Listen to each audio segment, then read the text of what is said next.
Nancy Golembeski.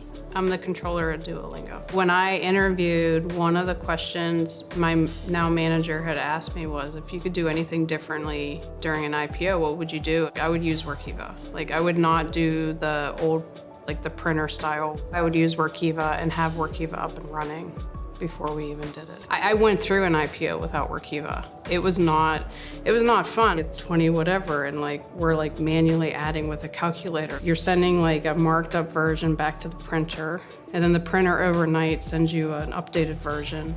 Then you have to have all these people in a room doing like a page turn. Like, okay, we changed this number on this page, did it come through here?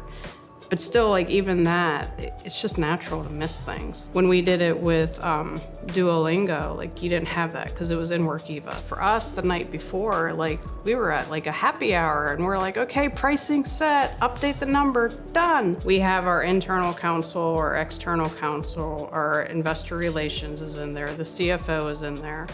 And then 2 people that work for me on my team are in it currently, and then everybody from our financial planning and analysis team is in there. There's a process in place to make sure that if anybody were to pick up the prior quarter Q that we filed, it's all in Workiva, so there's no math errors happening. Everything gets linked, everything gets rolled forward. Putting it in Workiva makes sure that everything that we send out is right. It's awesome. I love it. Like, I couldn't imagine going back without it.